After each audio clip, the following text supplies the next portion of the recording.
All right, ladies and gentlemen, welcome to Biddy Ball.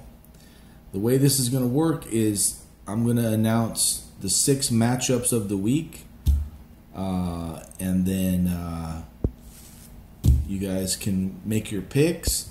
I'll give you my picks, and every now and then I'm going to have 2 guest appearances pop through. You got Dice Bay. He's a big East Coast fan. He's got a lot of shows booked, so he'll be here and there. And then you got my brother Diego. He'll pop in every now and then, but he's down south over there in San Diego. So he'll make an appearance. He's a huge Aztecs fan.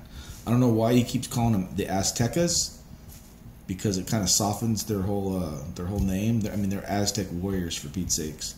So and then I think we might even go with him down to a game.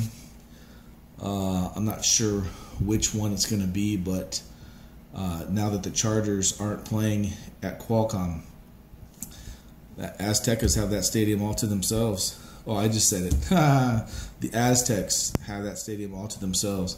So if y'all are wondering why a Chiefs fan is wearing a Charger jersey, first of all, they've moved to LA, so they are a hop, skip, and a jump closer than they were down in San Diego.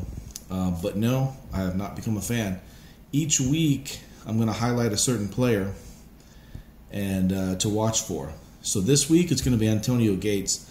Now, if you guys don't have a fantasy tight end that you like, or you had a Dolphins tight end or a Bucks tight end and they're not playing this week because of the hurricane, go ahead and plug and play Antonio Gates, just because he needs 1 touchdown and he'll break Tony Gonzalez's touchdown record for tight ends.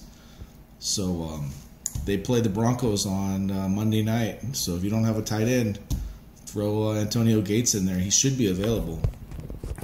He's getting older, so this might be his last year. He might have another year in the tank, but I think I heard him say it's just year by year for him. So without further ado, let's just jump right into this. The Chiefs played the Patriots tonight.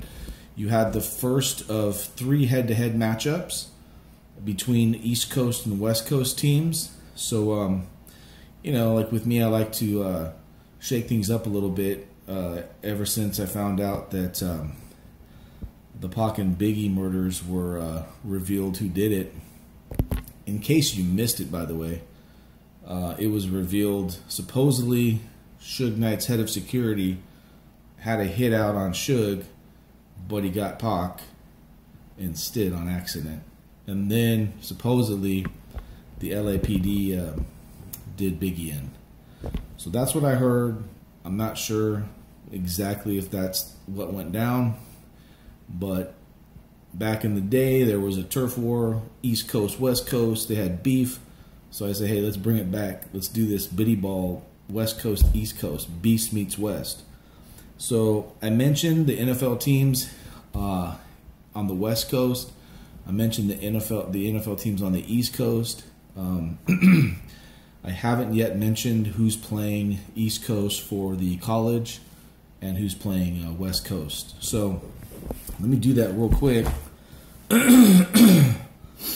Over in the West Coast, representing the West, you're going to have the UW Washington Huskies. That's my team. The Pac Northwest, you're going to have Washington, Stanford, Oregon, and then I threw in Oklahoma for kicks and giggles. They're supposed to have a pretty good year. So then Pac Southwest, you're going to have USC, UCLA, you're going to have Arizona State, and then I threw in San Diego State for my boy Diego.